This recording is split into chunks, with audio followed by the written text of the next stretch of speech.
മാത്രം, അതു വേഗം മാഞ്ഞു പോകും. ആരെതിർത്തെന്നാലും അത് പോകും നിശ്ചയം. മണ്ണിൽ നേടിയതെല്ലാം നൊടി നേരം പോയിടും. കണ്ടിടും നാം വിണ്ണിൽ ദൂരയാദേശം. ഒരുങ്ങിട്ടുണ്ടോ നാം, ഒരുങ്ങിട്ടുണ്ടോ? വിശുദ്ധിയെ തികച്ചങ്ങു പറന്നു പോകാം. ഒരുങ്ങിട്ടുണ്ടോ നാം, ഒരുങ്ങിട്ടുണ്ടോ? വിശുദ്ധിയെ തികച്ചങ്ങു പറന്നു പോകാം. വേഗം വരുന്ന നമ്മുടെ കർത്താവായ യേശുക്രിസ്തുവിൻ്റെ ധന്യനാമത്തിൽ എല്ലാവർക്കും സ്നേഹവന്ദനം.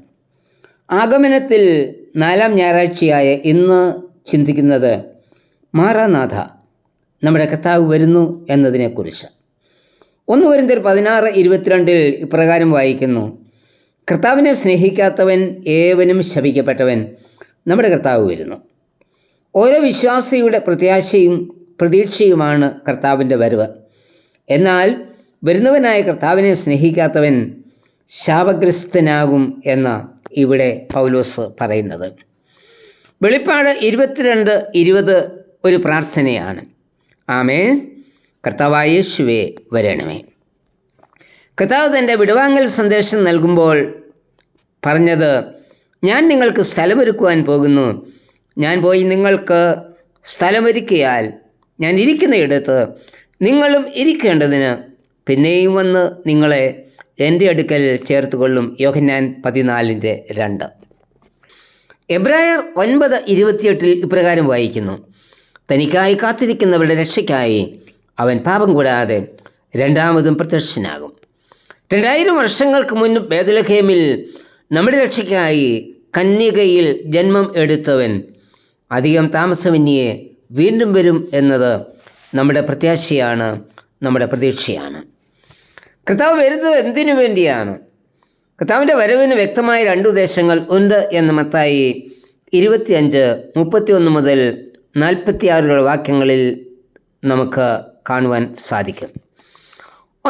ഒരു ഇടയൻ കൂട്ടത്തിലുള്ള ചെമ്മരിയാടിനെയും കോലാടിനെയും വേർതിരിച്ച് നിർത്തുന്നത് പോലെ നീതിമാന്മാരെയും നീതികെട്ടവരെയും 2ആയി വേർതിരിക്കും.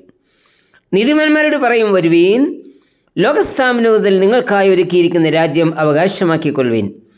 നീതികെട്ടവരോട് പറയും: ശപിക്കപ്പെട്ടവരെ, എന്നെ വിട്ട് പിശാചിനും അവൻ്റെ ദൂതന്മാർക്കും ഒരുക്കിയിരിക്കുന്ന നിത്യ അഗ്നിയിലേക്ക് പോകുവീൻ. മത്തായി 25:46 നീതിമാന്മാർ നിത്യജീവനിലേക്കും നീതികെട്ടവർ നിത്യദണ്ഡനത്തിലേക്കും പോകും എന്നും വായിക്കുന്നു. ഇവിടെ കർത്താവിൻ്റെ വരവിൻ്റെ 2 ഉദ്ദേശങ്ങളാണ് പറഞ്ഞിരിക്കുന്നത്. 1, നീതിമാന്മാർക്കായി താൻ ഒരുക്കിയിരിക്കുന്ന രാജ്യം അവകാശമായി നൽകുക.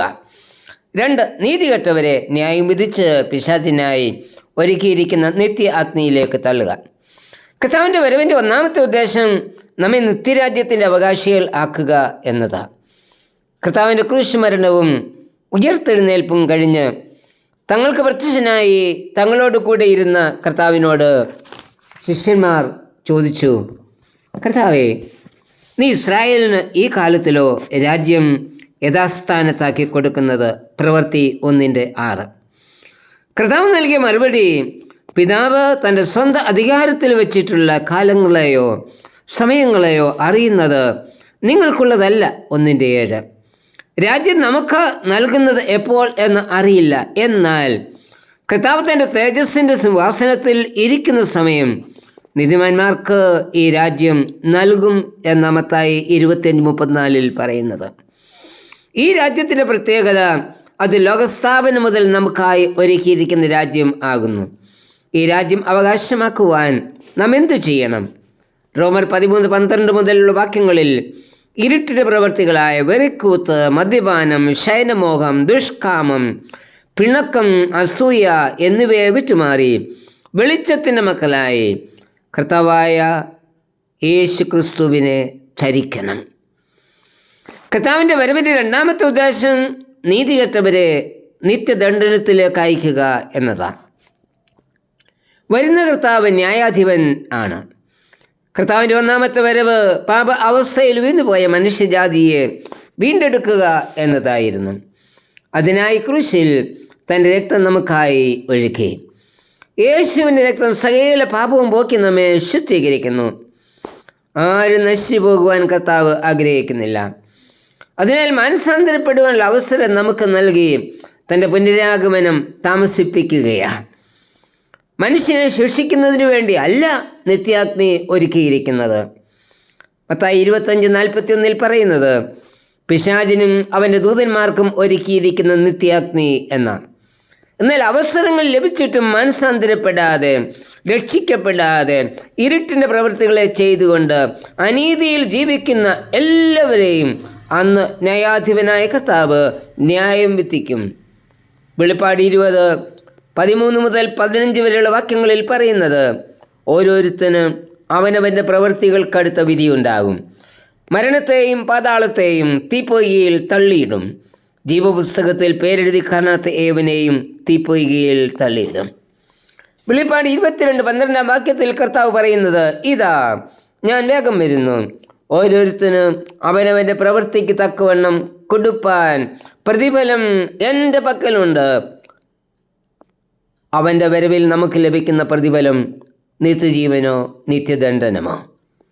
കർത്താവേ, നിത്യജീവൻ പ്രാപിച്ച് നീ എനിക്കായി ഒരുക്കിയിരിക്കുന്ന നിത്യരാജ്യം അവകാശമാക്കുവാൻ ക്രൂശിൽ ഒഴുക്കിയ രക്തത്താൽ എന്നെയും ശുദ്ധീകരിക്കണമേ. ആമേൻ.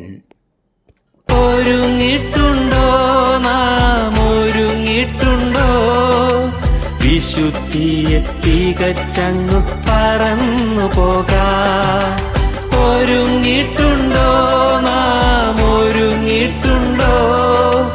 വിശുദ്ധിയെ തികച്ചങ്ങു പറന്നു